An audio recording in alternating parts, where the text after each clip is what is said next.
Oh look, another video complaining about the Nintendo Switch 2. But I guess I'm in the minority, not because I commit the most crimes, but because I'm not actually gonna buy it despite complaining. I didn't plan to make this video, and once again, unlike all the YouTubers that say they didn't plan to do it, I legitimately didn't. I've been out of the loop of the console gaming space for over 10 years now, until I got gifted a secondhand Switch by my little brother. Thanks, little bro. But despite that, I remain a casual when it comes to consoles and more of a hardcore one when it comes to PCs. That doesn't mean I've only played on PCs for the last 10 years. I still play on the PS2 from time to time, and when I'm able, I pop open my Game Boy or DSi to play some older games. When my little brother gifted me the Switch 2, I have to say that I was legitimately enjoying myself again, and I still do. I still play on the Switch, and I have to say that the Switch was a light in a black void, because the console actually had a lot going for it. Sure, most games looked and ran like absolute ass on portable mode, and mind you, I say they ran like absolute ass because I'm used to over 100 FPS on every single game, but they were and are legitimately fun, and the Switch 2 is a nice system that I pop open, like, say, when I'm traveling or when I'm in bed unable to fall asleep. A common occurrence, I assure you. So when rumors started coming out about the Nintendo Switch 2, I have to say that I was actually interested for the first time in a long time. A more powerful Switch with a bunch of new games? Sign me the fuck up, please. It was legitimately weird being hyped for a console after so long. The 8th console generation, PS4, Xbox One, Wii U, and the 9th console generation, PS5, Xbox Series, and Switch, were and are, with the exception of the Switch, absolutely fucking shite and an absolute joke of what gaming is supposed to be. Two console generations that for the most part seem to have forgotten that games are about games and having fun and not how many pixels you can shove on the screen and how big you can make a fucking world with generic missions. So with the Switch being the only good console in the last 10 years, I have to say that I was legitimately hyped and looking forward to the Switch 2 and all the games that would come out, along with playing enhanced Switch 1 games without actually paying the $70 price tag that every fucking game wants to convince you is mandatory, along with all the new stuff. But that went out the window the second we started seeing the shit that the Switch 2 actually brings. I don't have to go in depth into all the shit that's surrounding the Switch 2, but I'm gonna give you a very quick rundown. $80 to $90 games, game keycards in which the game isn't actually in it, meaning that you have to download it, which means it's gonna fill up your Switch storage space really fucking quickly. Severe restrictions on game sharing, having to connect to the internet to even fucking play a game, because yes, I sure as fuck know that my portable console needs a fucking internet connection just so I can switch games, because to hell with children playing the Switch on a fucking long car ride or people playing it on an airplane or whatever the fuck, or anywhere where the internet is less consistent than the fucking arguments Nintendo fanboys make in order to justify having their wallets penetrated. Along with all the other shit, you already know it, the fact that the games don't actually look that impressive. Switch Online, having to pay for upgrades that don't even come with the DLC. GameCube emulation locked behind the Switch Online subscription in order to get fanboys salivating at the mouth for it, because apparently everybody just forgot that the Wii also plays GameCube games. And you know, the fact that they added a dedicated fucking advertisement button. You know that C button that you saw in the advertisements? Well, if you don't have an NSO subscription, if you press it, it'll take you to the advertisement page. At least that's what I've heard. I have to say that I'm actually amazed about how many things wrong there are with the Switch 2. I expected there to be some shit that was going to be pulled under the feet of the customers. That would have been yet another pull of the rug in order to get people to accept shittier and shittier practices where the quality doesn't increase in line with those shitty practices. Shit that people would complain about for a second and then would just suddenly accept to be the new norm. You know how so many games are $70 now? I'm willing to bet that a lot of you didn't know the fact that the reason that so many games cost $70 is because of a fucking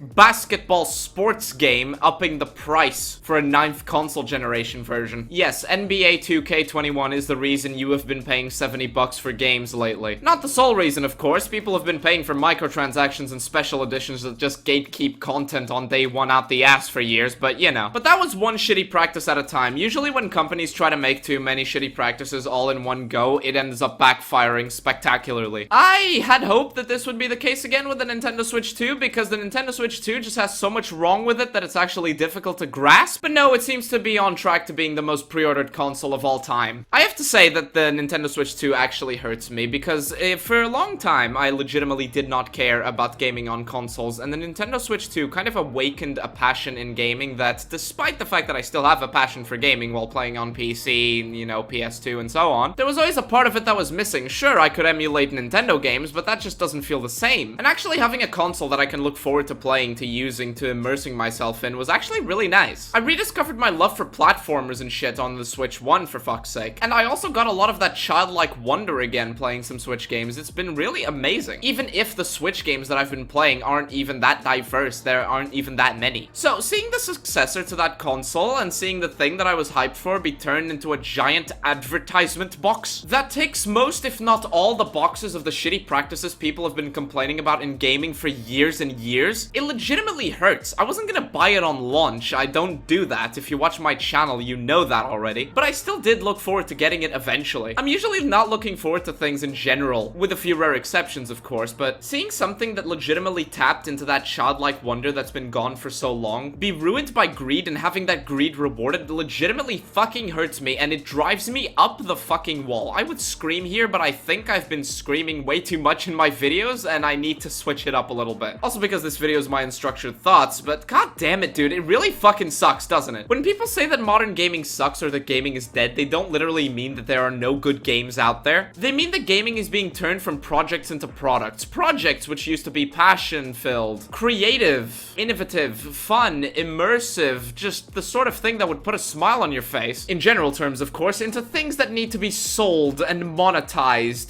to generate revenue, to meet a quota and tick certain boxes on a spreadsheet. It used to be that making a video game was like playing Russian roulette with 4 bullets loaded, but you did it anyway because you really wanted to share your passion with the world. You really loved what you were doing and you wanted to show people your creative ideas. And don't get me wrong, that still exists a lot. I recently played Trepang² or Trepang² depending on how you want to call it, and that's a passion project that completely nukes every modern game, especially modern movement games, out of orbit. A game that, if you hadn't told me was made by 4 people in their spare time, I would have never fucking figured out. No, seriously, if you play games like Call of Duty, just go download Trepang² and tell me what you think. It goes beyond AAA quality and it's only $35 with all DLC included. But really, how long is it gonna be before all the platforms that we get to enjoy our games on, that we get to escape reality on, are just sources of revenue for soulless investors? Soulless investors that want to hijack products because they want to ape whatever the fuck they think is popular right now. I mean, fuck, look at Mario Kart World. I mean, look,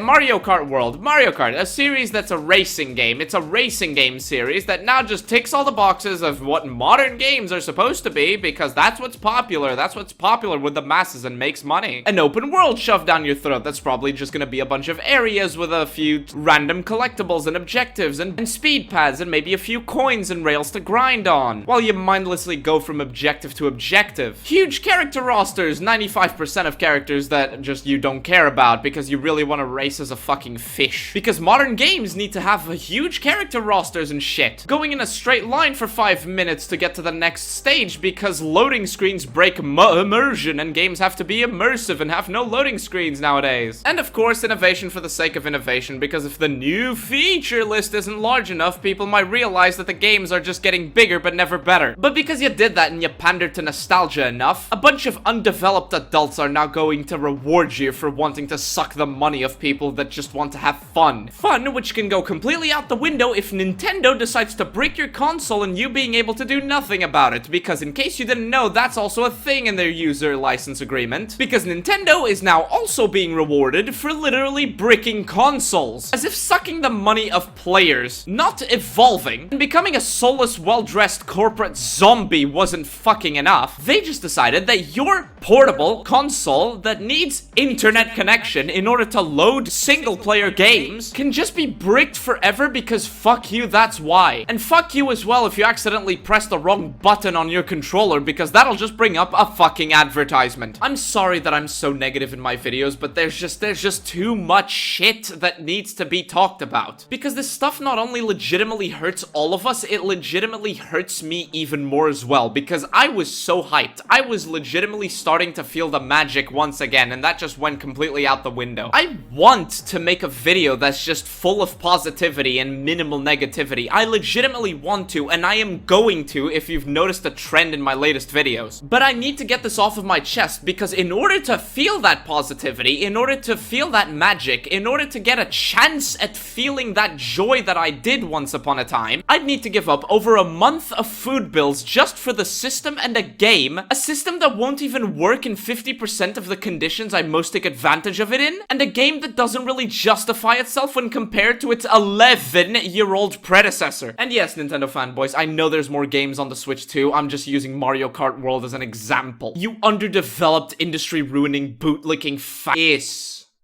faggots. You know? Anyway, that's that off my chest. Don't buy the Nintendo Switch 2. Don't buy games for the Nintendo Switch 2. Don't buy Nintendo Switch Online. If you have a PC, play Ghost Runner or Trepang². Buy a secondhand GameCube and tag it with Nintendo Switch 2 on Twitter. Save your money and buy games from people that don't even go to 60 bucks in their price tag. Actually, fuck it. If you've got the money to throw around, buy a Wii U and play Yoshi's Woolly World. One of the best Yoshi games of all time. Stick with the Switch 1 a bit longer until Nintendo inevitably reverts this crap when they start seeing sales drop post-launch. And since you're doing all of these things, click the subscribe button, hit the notification bell, and join as a YouTube member if you want to see every video early and get access to exclusive content. Thanks for watching. Leave a brain emoji in the comments if you're actually gonna be smart with your wallet for once. I'm Enclave Emily, and I'll see you in the next one. Cheers.